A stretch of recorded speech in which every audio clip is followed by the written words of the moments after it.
bon après-midi. Bienvenue dans notre webinaire consacré à la fraude, conformité et propriété intellectuelle. Quelle stratégie mettre en œuvre et mettre en place?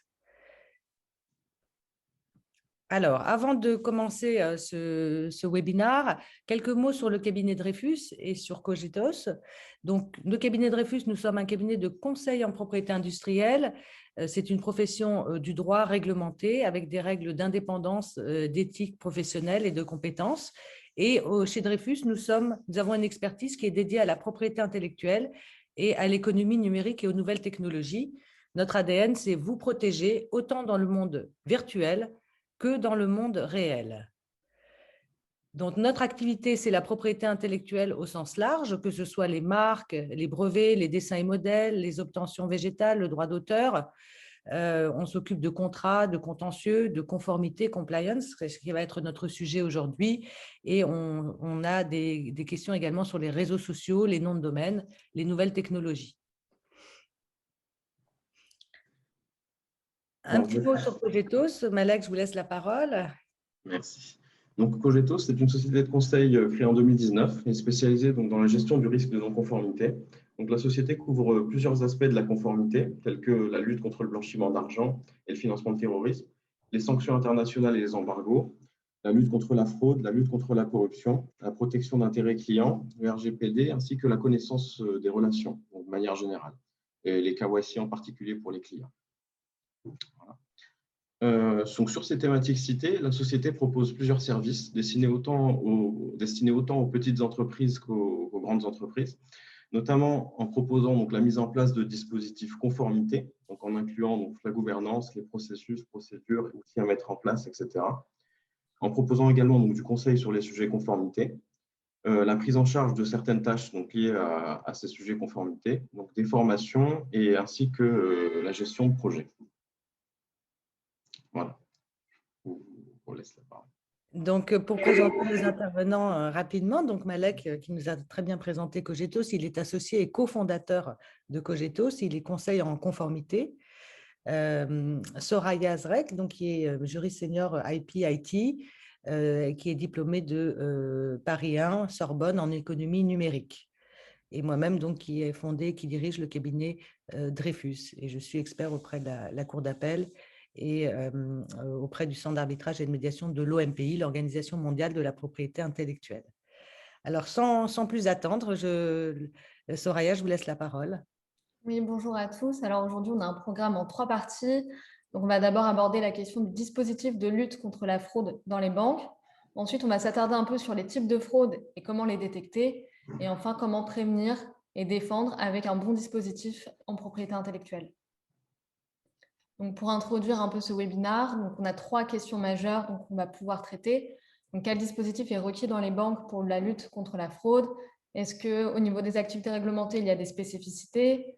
Quels sont les types de fraude qu'on identifie? Et quel est le dispositif pour les détecter? Enfin, quel dispositif de prévention mettre en place pour pouvoir lutter efficacement? Et quels sont les moyens mis à disposition pour lutter contre la fraude? Malek, je vous laisse la parole. Donc, du coup, les dispositifs de lutte contre la fraude dans les banques. Donc, nous allons commencer donc, cette présentation par établir un peu le cadre réglementaire actuellement en vigueur, avec notamment donc, la fraude fiscale, qui est aujourd'hui qualifiée de blanchiment d'argent et qui est source de blanchiment d'argent. Donc, l'instruction fiscale de juillet 2010 inclut la fraude fiscale dans le champ de la déclaration de soupçon. Donc, ce qui implique que les prestataires de services financiers ont l'obligation de déclarer tout soupçon de fraude aux autorités. La fraude est donc une infraction qui peut également être source de corruption. Donc, on verra un peu plus tard dans la présentation pour voir l'ampleur que peut représenter la corruption par rapport au nombre total de fraudes détectées. Donc, le dispositif procédural à mettre en place doit inclure la fraude, sa prévention, les contrôles en place, le processus de déclaration d'incidents opérationnels, ainsi que d'autres mesures internes. Voilà. Alors, ensuite, voilà, donc le dispositif de protection des clients. Donc, alors je vais juste commencer par vous parler d'un article paru le 27 avril 2021 donc du Monde, par Le Monde, pardon, qui indique que les institutions réglementaires chargées de la protection de la clientèle et de surveillance des moyens de paiement affirme que les prestataires de services de paiement doivent améliorer leurs pratiques. Donc, en effet, la CPR avait identifié auparavant que 30% des clients victimes de fraude n'avaient pas été remboursés et souhaite que les pratiques pour rembourser les clients soient améliorées. Donc, il devient alors essentiel de se prémunir contre ce risque de fraude et d'assurer une protection des clients. Donc, notamment en sécurisant les transactions en ligne, donc via des mots de passe et des logins qui sont uniques et non partagés, par exemple en mettant des avertissements lorsque le client utilise son compte pour prévenir les cas de fraude, en mettant en place des processus intégrant ce risque de fraude, donc des contrôles automatiques. Ça peut être par exemple la génération de SMS aux clients pour valider les opérations. Et un des points les plus importants, c'est d'intégrer ce point-là, ce risque-là, dans la cartographie des risques pour identifier les faiblesses et les situations d'exposition à ce risque de fraude. Donc, nous allons voir maintenant donc, les types de fraude et sa détection. Voilà, donc du coup, dans cette section, nous allons dissocier deux choses. Alors, les fraudes externes des fraudes internes, donc, qui sont déjà communément séparées. Donc, la fraude interne fait intervenir la participation active ou passive d'un collaborateur de l'entreprise, tandis que la fraude externe est le fait d'individus qui agissent au détriment d'une entreprise, de ses clients ou de tiers. Donc, une étude réalisée reportée par le journal Harvard Business Review, paru en 2019, indique que les fraudes internes peuvent représenter jusqu'à 5% du chiffre d'affaires d'une entreprise. Voilà. Donc, du coup, on va reparler des fraudes externes. Donc, les fraudes externes, c'est les fraudes ciblant directement ou indirectement les entreprises.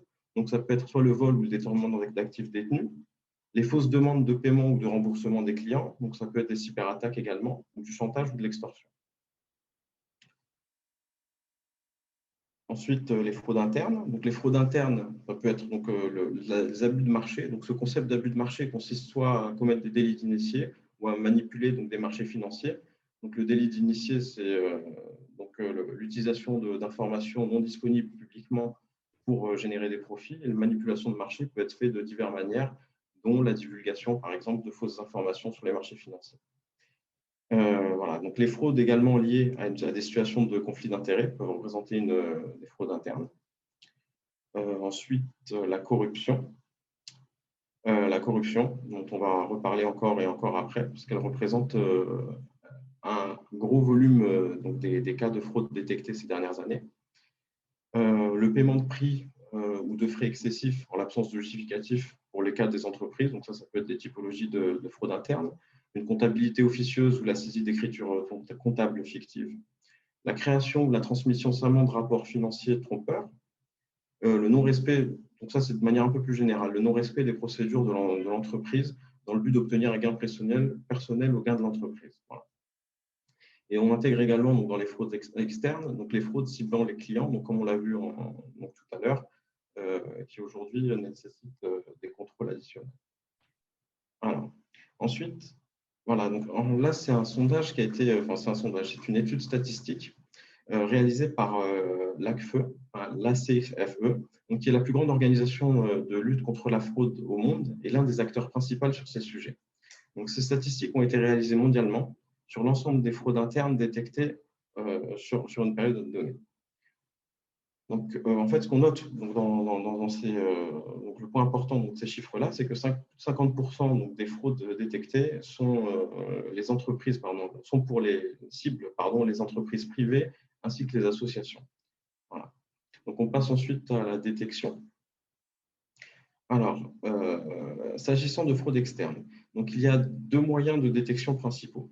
Donc, il y a tout d'abord les plaintes, donc qui sont une source de connaissances non négligeable puisqu'elles permettent à la fois d'identifier les potentielles failles du dispositif en vigueur, mais aussi les nouvelles tendances en matière de fraude et de typologie de fraude. Et le second moyen de détection, c'est la vigilance constante des employés formés, donc qui connaissent ces typologies communes et qui peuvent agir pour éviter les potentielles fraudes. Voilà. Alors, oui, c'est bien ça. Pardon, j'étais juste au-dessus, slide précédent. Bon, je pense. Voilà, merci. Donc, fraude interne. Donc, concernant la détection de fraude interne, donc les données historiques et l'étude des différentes fraudes détectées ont permis d'identifier 4 moyens principaux de détection des fraudes internes. Donc, il y a l'audit externe et interne. Il y a les contrôles réalisés donc, par les responsables. Donc, c'est un employé, le responsable de l'employé qui réalise la fraude. Les notifications des autorités et donc les analyses a posteriori avec, entre autres, les outils de détection. Alors, pour les outils de détection, on ne va pas rentrer dans le détail lors de cette présentation, mais il s'agit d'outils ayant des algorithmes prédéfinis qui se basent sur des typologies communes de fraude et qui ont pour but d'identifier ces cas de fraude en cas de réalisation. Voilà. Alors, on poursuit avec quelques exemples concrets. Donc, les fraudes externes, donc, malheureusement, les schémas sont multiples, infinis et en perpétuelle croissance, surtout avec les nouveaux moyens de paiement. Donc, on retrouve la contrefaçon, donc espèce chèque, l'usurpation d'identité, donc avec la fameuse technique de hameçonnage, les fraudes aux investissements, avec des personnes tierces qui vont proposer aux clients donc de faux investissements ou de faux investissements.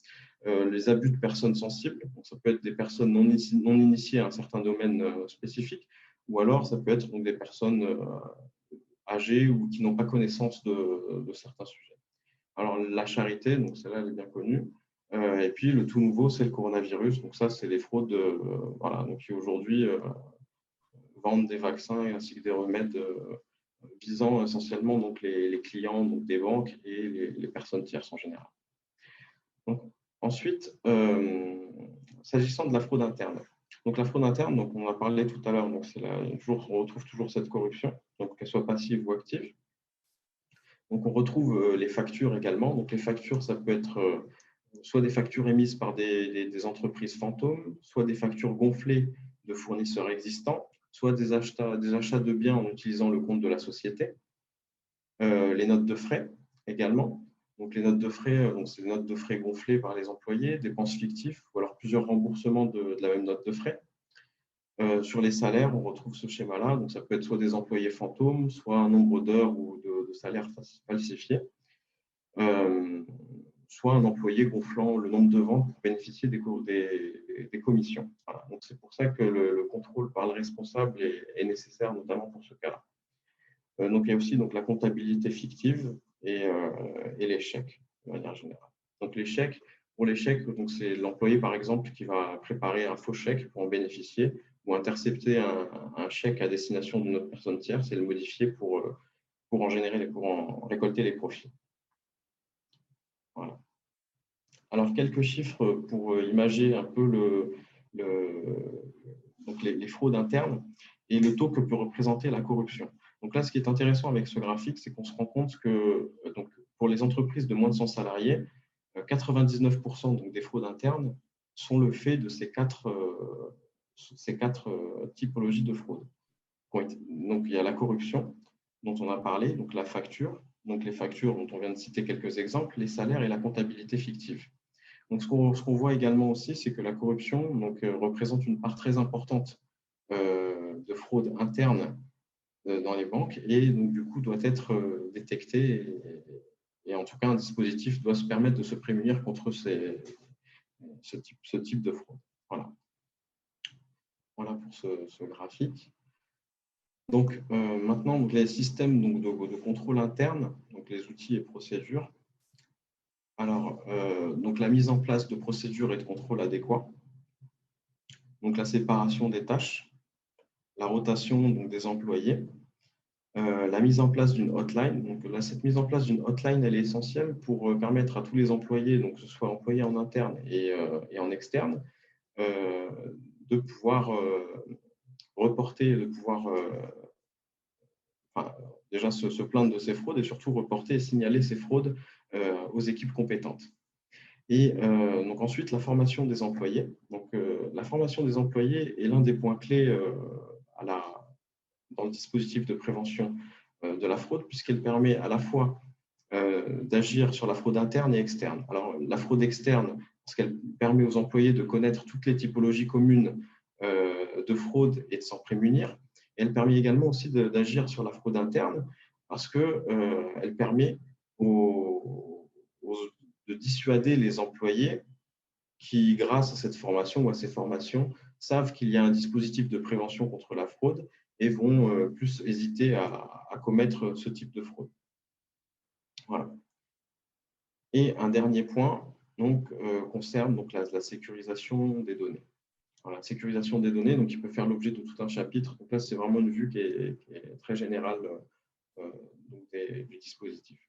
Alors, voilà. Donc, il y a un des indicateurs juste partagés. Donc, ça, c'est pour en termes de détection. Donc, il y a par exemple 42% des fraudes des employés ont été détectées grâce à l'identification d'employés qui vivaient au-dessus de leurs moyens, bien au-dessus de leurs moyens. Et donc, c'est pour ça que cette sensibilisation, je reviens à la formation des employés, est importante pour pouvoir signaler et détecter ce type de fraude. Alors maintenant, nous allons aborder la question de la promotion et de la défense avec le dispositif de propriété intellectuelle. Alors, on a différents types d'actifs immatériels en matière de propriété intellectuelle. Donc, la marque, donc, il y a un signe distinctif qui permet de distinguer le produit ou le service d'une personne physique ou morale de ceux de ses concurrents.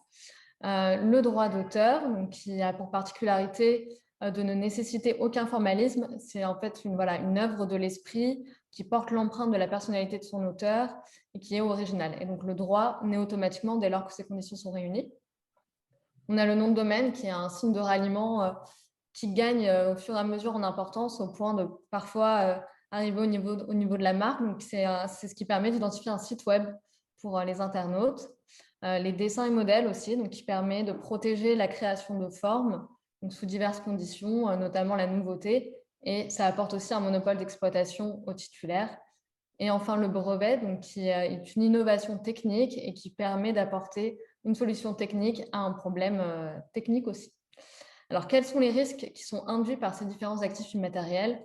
Donc, le plus classique, c'est le cas de la contrefaçon. Donc, ça va être par exemple l'hypothèse où une personne va utiliser un signe similaire à votre marque pour des produits ou services très proches et donc générer un risque de confusion dans l'esprit du public. Donc, il faut être très vigilant là-dessus. Donc, l'absence de droit, ce serait plutôt le cas où on ne serait pas assez protégé dans un pays et donc on ne pourrait pas se défendre comme il le faut en cas d'atteinte. On a aussi l'atteinte à l'image et à la réputation. Donc, si par exemple, il y a des cas de contrefaçon avérée de vos produits, forcément, cette faille de sécurité a pour nature de nuire à votre image et donc à la confiance que les consommateurs ont dans vos produits ou services. Et enfin, la mise en danger du consommateur, donc dans l'hypothèse où on aurait des produits contrefaisants ou des services contrefaisants qui, évidemment, sont nuisibles pour les consommateurs. Alors, sur tout ce qui est risque dans le monde virtuel, on a l'autorité des marchés financiers qui a souligné ces fameux risques en disant qu'il y avait une augmentation du risque lié à la conservation des données personnelles des clients. Donc, par exemple, pour un exemple dans les cosmétiques, on avait Sephora qui avait vu nombre de ces données fuiter en Asie, donc des données de ses clients. Donc, c'est très important de les conserver pour la bonne durée et avec de bons mécanismes de protection. Et il y a également un risque d'inadéquation entre le profil du client et des choix des instruments financiers en cohérence avec son profil du fait d'un algorithme mal élaboré ou mal ajusté. Donc, il faut être vraiment très attentif à tous ces points-là. Alors, au niveau des noms de domaine, on a des fraudeurs qui sont très créatifs. Donc, comme vous pouvez le voir, on a toute une ribambelle de typologies de fraude. Donc, le plus classique, ce sera le faux site web. Donc, c'est un site web qui, par exemple, va se faire passer pour une banque, qui sera associé à un faux compte sur les réseaux sociaux pour justement donner une aura de légitimité à ce site et qui va prétendre fournir des services alors qu'en fait, derrière, on a une personne très mal intentionnée qui souhaite juste récupérer des sous de manière frauduleuse. Donc, ça fait écho au phishing. Donc, le phishing qui peut avoir lieu via des sites ou plus généralement par email. Donc, ça va être l'email de la banque qui dit qu'il y a un changement dans les données, qu'il faut introduire son code et éventuellement faire un paiement. Donc, pareil, dans le cadre d'une fraude. On a aussi la fraude au président, donc, qui est plus sophistiquée, puisque le fraudeur doit être quand même assez informé sur l'entreprise et ses dirigeants. Et donc, il va se faire passer pour un dirigeant et contacter un assistant en prétextant une opération financière urgente, évidemment, encore une fois, pour un but financier indu. Et voilà, on a aussi la présence de serveurs MX. Donc, par serveur MX, on désigne les serveurs de messagerie. Donc, si vous détectez un nom de domaine et qu'il n'y a pas de site, ce n'est pas pour autant qu'il n'est pas dangereux, puisque s'il y a des serveurs de messagerie, le réservataire, donc le propriétaire du nom de domaine, peut adresser à qui il le souhaite des emails à partir de ce nom de domaine-là. Et on dit aussi donc, voilà, de faire très attention au nom de domaine, puisqu'un nom de domaine inactif peut devenir actif du jour au lendemain et causer des dommages très importants sur un laps de temps très court. Et on a aussi des noms de domaine qui sont utilisés le jour même de l'enregistrement. Donc voilà, c'est pour ça qu'il faut être à même de pouvoir les détecter et réagir rapidement.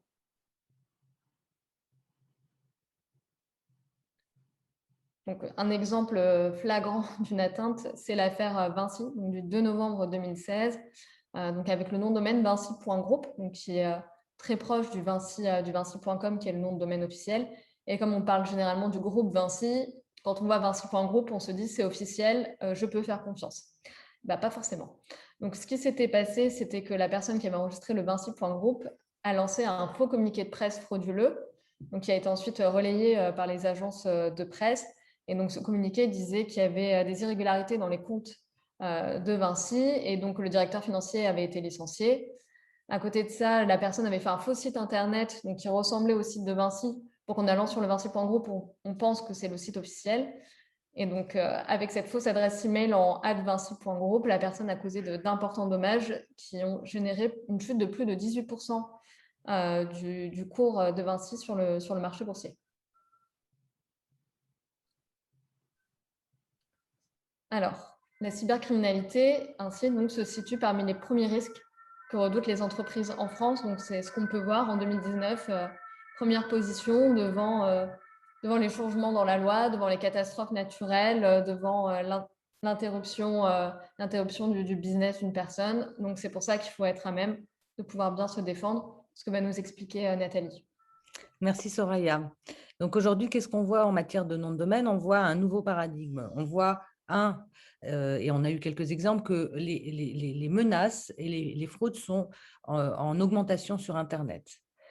2, on voit que la mise en œuvre du RGPD en est en partie responsable, puisqu'en fait, aujourd'hui, les données sur les réservataires des noms de domaine sont masquées, ce qui fait de l'Internet un espace sécurisé pour les fraudeurs, puisqu'on ne peut pas les démasquer facilement. Et 3, on voit une augmentation des exigences de conformité qui pèsent sur les entreprises avec la mise à jour de politiques internes de l'entreprise. Donc, tout ça joue sur la situation et l'écosystème qu'on voit actuellement sur Internet et sur les fraudes. Donc, qu'est-ce qu'on voit comme risque? On voit l'atteinte à l'image et à la réputation de l'entreprise. Donc, on est vraiment dans notre sujet. Tout ce qui est atteinte à l'image. On voit également la mise en danger du consommateur. Les pertes de chiffre d'affaires, pertes financières et surtout perte de confiance des partenaires. Donc, il peut y avoir aussi une responsabilité qui peut être engagée, la responsabilité de la société, mais également de ses dirigeants ou du consommateur. Une responsabilité des dirigeants aussi au niveau pénal et un recours possible des actionnaires contre les dirigeants en cas de perte de valeur de la société. Donc, aujourd'hui, donc, les risques dans le monde virtuel, ils sont nombreux et ils touchent toutes les fonctions de l'entreprise. Donc, en matière bancaire, qu'est-ce qu'on voit, et Malek nous en a parlé, c'est effectivement, il y a la question de la responsabilité en cas d'atteinte qui va prendre en charge les conséquences d'un phishing si l'internaute est trompé. Alors, on a une jurisprudence qui a été extrêmement sévère pour les banques de 2017 et 2018 et qui a tendance à s'assouplir aujourd'hui en 2020 et qui nous dit l'internaute doit être ultra attentif et ne pas se laisser piéger par des cas de phishing parce qu'il doit vérifier où est-ce qu'il met ses données et il a vraiment une obligation de vigilance très accrue. Donc, mais aujourd'hui, la tendance est un peu plus favorable à l'internaute et on refait peser sur la banque la responsabilité. Mais tout ça, c'est important puisqu'en fait, responsabilité du consommateur, ça veut dire il faut que la banque ou la société protège son consommateur parce que, et pour le protéger, il faut qu'il soit extrêmement vigilant sur Internet, sur les noms de domaine et, et faire le ménage et anticiper et limiter au maximum les risques Pourquoi? Parce que dans les statistiques, qu'est-ce qu'on voit? C'est que 20% des consommateurs se détournent des produits et services de l'entreprise lorsqu'ils ont été victimes d'une fraude. Donc, Soraya nous en a très bien parlé suite à cette affaire Vinci qui a eu quand même des conséquences boursières très importantes. L'AMF a émis des recommandations qui sont propres au nom de domaine et l'AMF recommande de mettre en place un dispositif de veille sur les noms de domaine, donc une surveillance sur les noms de domaine, surveillance qu'il faut, à mon avis, faire de façon mondiale et de façon très rapprochée, et mettre à côté une procédure d'urgence pour réagir vite en cas d'atteinte, avec même un comité de crise mis en forme. Et il faut se tenir informé des modes de piratage et adapter les dispositifs en conséquence. Donc, quel dispositif aujourd'hui? Donc, pour prévenir, il faut déjà connaître. Donc, pour connaître, il nous apparaît nécessaire de faire une recherche d'antériorité sur les noms de domaine couplée avec un audit. La recherche d'antériorité, elle va permettre d'avoir les données et l'audit de fixer la stratégie. Et ça nous donne une photographie de l'existant à un jour T et à un moment T. Et on met en place pour l'avenir une surveillance des noms de domaine, si possible une surveillance 24/7.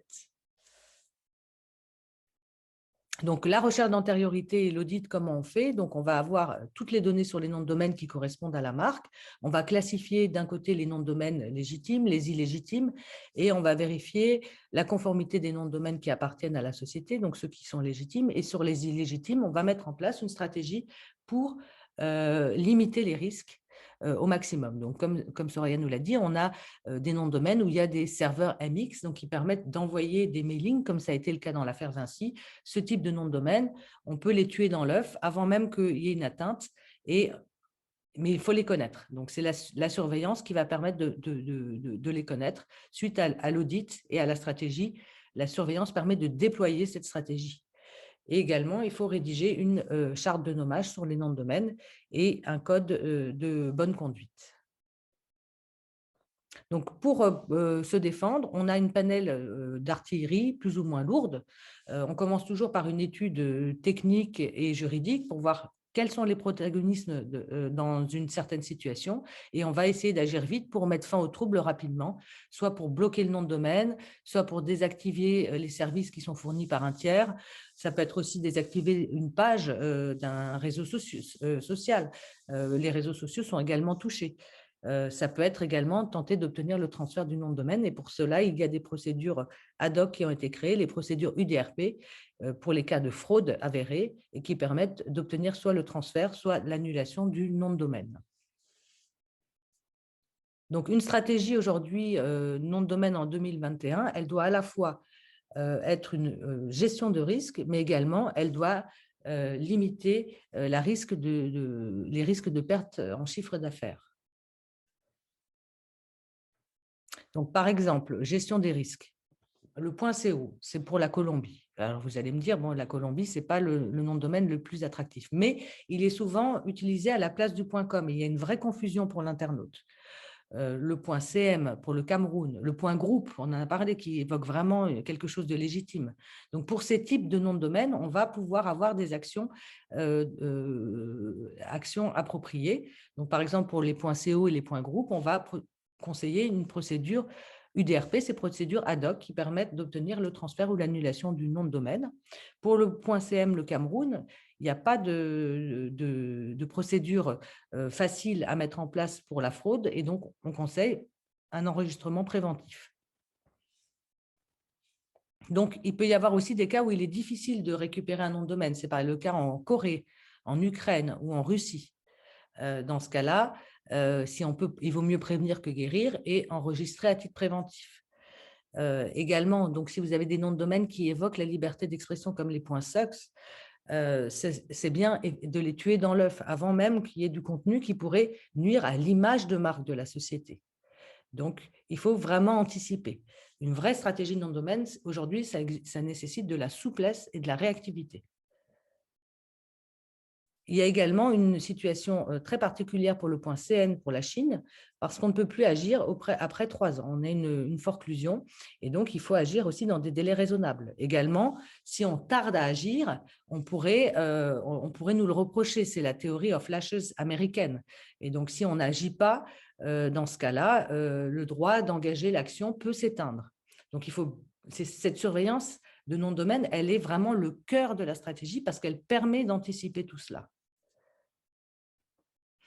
Ou alors, on peut avoir des noms de domaine ou des extensions qui évoquent des actions collectives, comme la marque auquel il a été adjoint lawsuits. Là aussi, il est intéressant, si on n'est pas à l'initiative de ce type de nom de domaine, de ne pas les tolérer et de réagir très rapidement. Donc, de surveiller aussi leur contenu et, si possible, d'envisager une action pour les faire annuler ou les faire transférer. Donc, après, il peut y avoir des sites qui sont actifs, qui ont des contenus à risque. Un site pornographique qui va porter atteinte à l'image de la société. Les serveurs MX, on en a parlé, donc risque de phishing. Donc là, on va conseiller, par exemple, de bloquer les noms pour les rendre inutilisables par leur réservataire. Ce n'est pas forcément d'obtenir le transfert du nom qui est important, c'est vraiment de mettre fin à une situation qui est gênante pour la société et non conforme. Donc, aujourd'hui, comment on fait pour gérer les risques sur les noms de domaine? On va d'abord identifier ces risques, on va les évaluer, on va les intégrer dans cette cartographie des risques que Malek nous a bien présentée. Et le but, ça va être de réduire les risques. On ne peut pas les éliminer tous, mais on va essayer de réduire au maximum jusqu'à un risque qui est acceptable pour la société. Et donc, soit par des actions de désactivation, soit des actions de blocage, on peut désactiver les comptes, et aussi par des actions qui peuvent être judiciaires ou alternatives si nécessaire, et en dernier recours. Donc, je laisse peut-être Soraya pour conclure.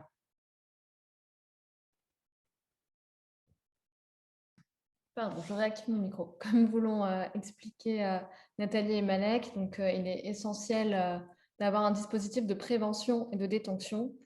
Sinon, on ne peut pas se défendre convenablement. Donc, on a aussi des technologies de data mining et de big data analytics et de machine learning qui sont de plus en plus utilisées justement pour détecter ces fraudes et pour détecter des situations ou comportements inhabituels ou suspects, donc qu'on peut mobiliser justement pour cette défense. Et plus on digitalise, plus le risque de cyberattaque est important et plus on réduit les risques des autres types de fraudes anciennement utilisés. Donc, voilà, donc on a vu comment bien se défendre au niveau de l'Internet, donc avec tout d'abord l'audit pour pouvoir avoir un point à date de la situation, voir ensuite quels sont les éléments à mettre en place et ensuite se défendre pour l'avenir. Et voilà, et donc il est important de se prémunir aussi contre les atteintes à l'image et à la réputation, de mettre en place un programme de conformité qui couvre les risques identifiés dans la cartographie. Et comment renforcer justement ce dispositif de propriété intellectuelle? Il faut identifier les risques qui sont liés aux marques, brevets, dessins et modèles et noms de domaine, donc les actifs immatériels qu'on avait présentés, réaliser l'audit et une recherche d'antériorité sur les noms de domaine, élaborer une charte de nommage et un code de bonne pratique donc pour éviter une dispersion des actifs et mettre en place une surveillance adaptée sur les noms de domaine. Donc, on recommande une surveillance 24 heures sur 24, 7 jours sur 7, au moins pour la marque corporate, et faire des analyses techniques IP-IT pour ensuite mener les bonnes actions de défense. Alors, merci à tous. Merci d'avoir… on a à peu près tenu le timing, ce qui est exceptionnel vu tous les éléments qu'il y a à voir en termes de conformité et propriété intellectuelle. On espère que ce webinaire vous a été utile. Et n'hésitez pas, si vous avez des questions, à nous contacter ou des observations. On est toujours à l'écoute des remarques. Ce sera très intéressant. On vous souhaite une très belle après-midi à tous et puis à bientôt au cours d'un autre webinaire. Portez-vous bien et à bientôt. Au revoir.